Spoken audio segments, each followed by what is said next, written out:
அனைவரையும் யோகா நாகையின் சார்பாக வணங்கி பயிற்சியை தொடங்க தயாரிட்ட நிலையில ஆசனம்னு சொன்னா இருக்கங்க. எவ்வளவு நேரம் நீங்க எந்த நிலையில உட்கார்ந்தாலும் ஆசனங்க. அதை மூச்சை கவனிச்சாலே போதுங்க. சுவாசத்தை கவனித்தால் ஆயுள் கூடும், வார்த்தையை கவனிச்சால் மதிப்பு கூடும். இப்ப நம்ம செய்ய போறது மூவ்மெண்ட் யோகாங்க.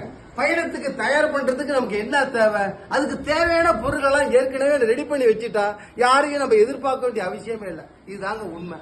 எங்க சென்றோமோ அதை சரியா செய்யணும், அதுல மாற்றம் கிடையாது. அப்ப அந்த வகையில நம்ம சொல்றதெல்லாம் உடம்பு கேக்குதா அப்படின்னு செய்யறது ஒரு சில விளையாடி நான் செய்து காட்டுறேன் பாருங்க. எல்லாரும் முடியும். தவி கூர்ந்து பார்க்க மட்டும் செய்யணும், செஞ்சிடாதீங்க. முதல்ல சேர்ல உட்காந்து பாத்தீங்க, சேர்ல உட்காந்து சேரையே வச்சு விளையாட்டா காட்ட முடியுமா பாத்துங்க. அவ்வளவுதாங்க, அவ்வளவுதாங்க. மேல தூக்கி இதை மாதிரி செஞ்சீங்கன்னா நம்ம உடம்பு சொல்றதை கேட்குதுன்னு அர்த்தம். சில பேருக்கு உடம்பு அசையாது. இப்ப நண்பர்கள், நம்ம தலைவர், நம்மளோட நண்பர் எல்லாரும் மூமெண்ட் யோகா செய்ய போறாங்க. ஆயுத பயிற்சி, இது இணைவு, இது மிக மிக அவசியம். செய்ய ஆரம்பிக்க நண்பா. ரைட், தயார், ரெடி, அவ்வளவுதாங்க. மெதுவா செய்யுங்க, அவசரம் வேண்டாம். Very good. ஒவ்வொன்றும் 10 எண்ணிக்கை செய்ய வேண்டும். ஆனா நிகழ்ச்சிக்காக 5 எண்ணிக்கை போதும்.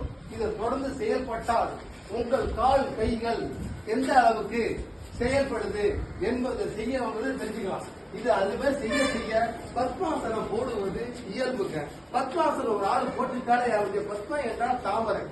சரஸ்வதி தானாவே நம்மளோட தம்பி குடியிருக்க தயாரா இருக்காங்க. நம்ம அதுக்கு தயாராக தெரிஞ்சுக்கிடுங்க. இதாங்க மிக மிக முக்கியம். இது இந்த இடத்துல எந்த மாற்றமும் இல்லை. அதான் நிகழ்ச்சி. எதுவுமே நம்ம நினைப்பது எல்லாம் நடக்க வாய்ப்பு இருக்கு. எதுவும் இறைவன் நம்ம கொடுக்க தயாரா இருக்க, நம்ம தயாரா இருக்கணுமே. அதாங்க முக்கியம். வாழ்க்கை நலம், வளர்கே யோகா. பில்பட்டு அமுக்க மறந்துடாதீங்க.